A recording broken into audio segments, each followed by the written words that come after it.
Am I the jerk for suggesting my sibling contribute towards the groceries? This is a pretty small-scale problem, but I'd really like an outsider's judgment as I struggle to trust my own at times. I am currently living at home before moving out in September to live with my partner. I just finished university and we are saving for a wedding. My brother is also living at home for the summer before returning to college in September. We both work full-time and make a similar amount of money. I have a lot more money than him in savings because my school tuition was much cheaper at around $6,000 per year. I have received quite a few scholarships and awards throughout my schooling. My brother, however, is going to a school that costs around $18,000 per year. He also had an unfortunate experience last year buying a car that caused many problems that set him back quite a bit. I believe these are the reasons my parents have for why I currently help out paying rent every month, and he does not. To be transparent, I only pay $200 per month, and my parents say it is to help out with groceries, so not really rent. However, this amount was raised by $100 when my brother moved back home in May, most likely because my brother eats a lot, and thus the grocery bill went up. I was surprised to learn today that he does not pay anything per month. He says our parents asked him to, but he contested, and they relented. From my perspective, it is hard for me not to see this as me paying my parents more for my brother's groceries. I told him he really should be paying and helping out. He agreed it was unfair for my contribution to be raised seemingly because of him, but didn't agree to pay. He said he'd talk to my parents, but I think they might be upset that I undermine their authority and told him he should help pay. I am aware it is a small amount of money, especially compared to what many families ask for rent. I'd just love some input into whether this is reasonable to ask of him. Is it fair for my parents to not demand anything because my brother has less money? Thanks. Nothing you have done here makes me think you are the jerk. It's not fair that they asked you for more money when your brother moved in, but it's their house. They don't have to be fair. Your brother is also a grown-up and should step up to cover his own costs instead of mooching off the family. If the situation doesn't improve after talking to your parents, you might need to consider moving out. Ultimately, your parents don't owe you anything, and it's on them if they choose to support your brother more. Am I the jerk for not helping my coworker keep their job? I am a 19-year-old female who had a coworker we'll call Lisa. Lisa worked part-time and was in her 40s. We work in a hospital kitchen that specializes in long-term care. Lisa was a single mother of 3, going through a divorce. She was a very nice person, but she also tended to overshare a lot, which is why I know as much as I do. Her son was a patient in our hospital for a while when he was younger. He is about 5 years old now. Lisa was a terrible coworker. She would constantly beg for more hours, and then she would no call no show for sometimes multiple shifts a week. She also would be late a lot because her son needed a babysitter and something was always going wrong. I know she was trying, but that made things very hard on the rest of us. Yesterday, Lisa told my boss, we'll call her Carol, that she needed to make a phone call to her lawyer while on her break and she might go over time. Carol said it was fine, but after Lisa had been 20 minutes over, Carol texted Lisa to ask when she would be back. Carol has a little office in the side of the kitchen where she does computer work like ordering food. I was in there talking to her about a patient's diet when Lisa came storming in and started yelling at Carol for the text. It went something like this. Lisa said, "I told you I'd be over. I'm dealing with my ex trying to take my kids from me." Carol responded, "I understand, and I'm sorry. I just needed to know how long you would be." They argued back and forth until Lisa took off her apron and threw it on the ground before she stormed off. She didn't throw it at Carol, but I thought she was going to for a second, and so did Carol. That's when I left the office and tried to get back to work. My 16-year-old colleague asked me what happened, but I just told her it wasn't any of my business. About 10 minutes later, I saw my 16-year-old coworker comforting a crying Lisa, and I genuinely felt very bad for her. Despite everything, Carol was willing to work with Lisa on everything, and told her that she was fine if Lisa needed some more time off. She also told her that she would have to write up Lisa for throwing her apron, but it was a first strike, so it shouldn't have been a big deal. Lisa argued that she already apologized, which she did, and that she shouldn't get a write-up. Carol told her that it was caught on camera, and her bosses had already reached out to her after another coworker told a higher-up. Long story short, Lisa walked out after she was told she would be getting a write-up. At my job, if you walk out of a shift, that is seen as you quitting. Today I received a text from Lisa asking me to vouch for her to get her job back because I saw her throw the apron. I told her I would tell them what I saw if they asked. I haven't heard back from her. Lisa took a 20-minute call during work hours, tossed her apron to the ground when confronted, and walked out when faced with the consequences of her actions. No matter how tough your private life is, you can't expect work to let things like this go more than a couple of times. She reacted emotionally instead of logically, which often causes loss. The truth is that Lisa picked the wrong option every single time she could have, and it was all caught on video. Am I the jerk for asking for medical help in front of my parents, even though they told me nothing was wrong? I am a 24-year-old female from Peru, living with my parents. Here, people usually become independent at the age of 28. I have had allergic asthma from birth, just like my father. My attacks have always been short and usually go away with the periodic use of salbutamol, but it gets worse in the cold. In my area, there is currently a strong frost. Yesterday, I had one of those asthmatic attacks. I tried to take medication as usual, but nothing worked. Although I've had asthma for years, the last time I had to go to the hospital for it was when I was 12. And even then, it wasn't as bad as it was yesterday. My parents took me to the emergency room because I couldn't breathe enough to speak, my heart was beating quite fast, and I suddenly felt the sensation of dying. I had never felt that in my life before, not even during previous attacks. I was so afraid of dying that I screamed help, and I can't breathe during the transfer. My parents scolded me, saying that I wasn't going to die and that I was being overdramatic. When they started to nebulize me, the doctor said that they would have to nebulize me 3 times in periods of 20 minutes each. Neither my parents nor I wanted to be there for so long, but we had no other option. My heart was already beating fast during the transfer to the emergency room. At the second nebulization, my body began to shake. I asked my father if it was normal, and he told me yes, and that nothing was wrong. He said they should give me the 3rd round so they can discharge me.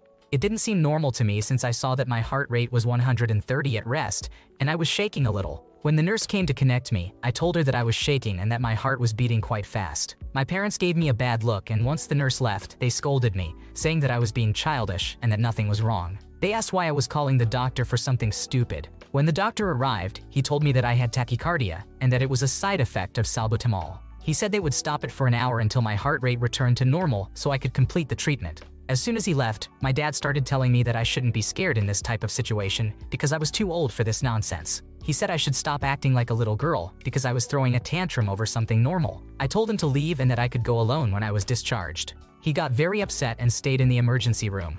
This is what makes me think I might be the asshole. My mother told my father to scold me because I think I did something good. I honestly don't know what I did wrong, but my parents' attitude confuses me. In the end, they discharged me. My parents never apologized, but I still wonder if I was right to ask for medical help in the emergency room for something unnecessary. It doesn't seem unnecessary to me, but I don't know if I was really exaggerating without knowing it. You are not in the wrong here. Your parents acted strange and unkind. The nurse and doctor didn't think your issues were ridiculous, so why do your parents get to have contrary opinions? Please, when your body is doing something new and scary, speak up about it. Don't let your parents' weird attitudes make you remain silent. It's better to complain about something that turns out benign than to die from something because you didn't want to make a fuss. Am I the jerk for asking my partner not to prospect my boss? Quick background. My workplace is in a bit of turmoil at the moment. In our region, we're a small team of around 15, and the leadership team, including me, has only been with the business for about a year. The vice president of sales quit and left 1 month ago, and the managing director has just resigned. Senior leadership is flying in last minute from the United States next week to try and keep things from completely falling apart.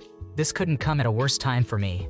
I've just completed a failed in vitro fertilization cycle last week. My 40th birthday is tomorrow, and this upcoming visit is overshadowing it in my mind. We're moving house and suburb next weekend. Another bit of background. My romantic partner works in recruitment as a director of a newly formed division for a small agency. This evening, I was telling my partner how overwhelmed I'm feeling and how stressed I feel about the meetings coming up next week. He gave me some considerate advice, but then somehow got onto the topic of him planning to reach out to my executive vice president in the United States, who is here next week, to let him know he could help fill the vacant roles. When I was with my previous employer, my partner reached out to the chief executive officer, my then boss, as a prospective new business lead without first mentioning it to me. I was unhappy when I found out through my boss, as I'd rather he did not approach the organization I work for, particularly my manager. When it came up again tonight, I told him again that I do not want him prospecting with my employer. He can speak to any of the previous companies I've worked for, and the thousands of other companies out there available to prospect with. My employer is the one single organization I do not want him approaching. He immediately got angry and told me that he takes this as me insinuating that I don't think he's good at his job or will do a good job in filling these vacancies. I explained this has nothing to do with my beliefs about his capabilities. Instead, I just do not want my personal life mixing with my work life. For example, if my employer was to engage his services and things went sour, I'd worry it might reflect badly on me. Again, he took this as me not believing he would do a good job. He told me how hard it is to win new business and was upset and angry that I would try and prevent him from securing this deal. This resulted in a huge fight, one of our largest, on the eve of this special birthday. This upset me even more than it would have done on an ordinary night, as I don't understand why he used this particular evening to engage in this discussion. To me, it felt inconsiderate and selfish. Was it? Or am I the asshole and being oversensitive? This is vile behavior and shows rank dishonesty. You should be able to unload stress on your partner without worrying they'll misuse that information for business leads. It's perfectly reasonable to not want you're mixing business with your personal life, especially when it crosses ethical lines. He doesn't seem to be taking your feelings and boundaries into consideration at all. Am I the jerk for calling out my siblings' behavior? I am a 17-year-old female, and my sister is a 14-year-old female. Growing up, I always felt my parents favored her. However, I pushed it to the side. Over the past few years, her personality has changed a lot. She is incredibly rude and rarely comes out of her room. She lacks manners, and when our parents try to start a conversation with her, she either ignores them or grunts at the floor. At first, my parents attributed it to her age. However, this has been going on for 2 years now, and she is becoming ruder. My father makes excuses for all her behavior when it is brought into conversation, as he believes she is struggling through depression. Even other family members have asked me why she is so rude. My father has bipolar disorder and struggles with depression. He is a narcissist, and my mother and I feel as though he is projecting his own struggles onto my sister to try and fix her. Both of them go above and beyond to try and get her to like them.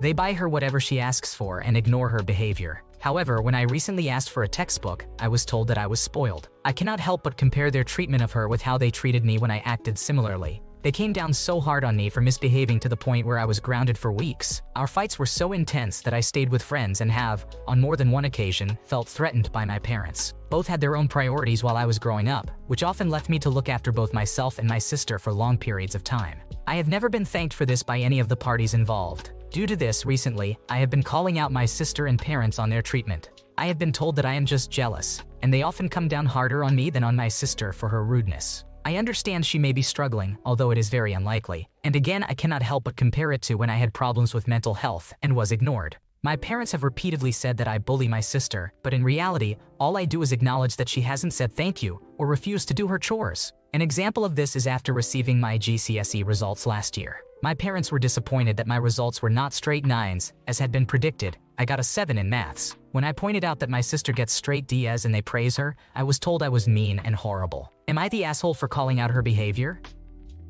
It's clear from the description that there is a significant difference in the way the parents handle the sister's rudeness compared to how they treated the original poster when they were younger. The preferential treatment is essentially self-inflicted parental alienation. It's understandable that the original poster would want to separate themselves from this behavior as soon as they achieve independence. Whether the sister has a mental health issue or not, the enabling will likely lead to future dysfunction. Would I be the asshole if I don't pick up my sibling from school anymore? I am a 20-year-old female and the oldest of 3. My younger sister is 13 years old, and my little brother is 9 years old. I still live with my parents because they have offered to pay for my university education. Therefore, I try to help them out around our place by doing the dishes, cleaning, and sometimes even cooking lunch or dinner. My parents, who are a 40-year-old female and a 45-year-old male, both work full-time. My father even works a separate part-time job to provide for us and save up money for emergencies. One of the big things I've helped my mother with specifically is dropping off my sister and picking up both children after their classes. When I was around my sister's age, unfortunately, no one was able to help my parents pick me up from classes as much. Therefore, I had to take the bus, which is why I decided to learn how to drive as soon as I could. My sister, being barely a teenager, has developed attitude problems. She's a great kid and has good grades, but she has been very lippy towards my parents at every inconvenience. If my mother or I make dinner and she doesn't like it, she claims she'll starve, or claims we hate her as we don't want to see her eat. Mind you, we always ask everyone what they would want for dinner and are met with, "I don't know, whatever you make from her." We don't let her starve. We end up making something else for her. If she wants to hang out with her friends on a certain day, she always makes me take her. She doesn't beg or ask in advance. She throws my car keys at me and says, "Take me to so-and-so's house." Sometimes I take my siblings to get food after their classes, and she always makes me go to 2 separate places. My brother is just a boy who likes nuggets and fries, but my sister is a cravings girl and sometimes makes me drive far. Recently, I lost it on both my brother and sister. He isn't exactly a walk in the park either about this. My sister then said, "You think you're so sweet taking care of your siblings, but we don't care. We don't care if you do or don't. You put that pressure onto yourself." I drove the rest of the way in silence. I talked to my mother about this and she talked with my sister. I know it was a tough talk. I heard a lot of yelling from her room. The next day, my sister just asked if I was going to take her or not. She didn't apologize. I was too exhausted to argue, so I simply did it. I'm so sick of being unappreciated. I feel used in a way. I then think of the sacrifices my parents make, and I instantly feel guilty. I don't know what to do. My sister refuses to ride in a bus, by the way. She claims they are dirty. I don't know how to tell my mother that I don't want to pick up my sister from school anymore. I feel like such an asshole for not helping out, but my sister's behavior makes it so hard to just keep doing it. So, would I be the asshole if I stopped picking up my sister from school? You did nothing wrong here, but it's time to set some boundaries. You should only be taking your siblings to and from school, with no extra stops or giving in to demands for rides to friends' houses. If your sister insists on saying, "Take me to so-and-so's house," just don't respond. If she's intolerable in the car, inform her and your parents that she's lost her transport privileges. Thanks for watching. When you subscribe, make sure to hit the bell to turn on notifications so you never miss a video. To finish listening to all the stories, check out the playlist in the description.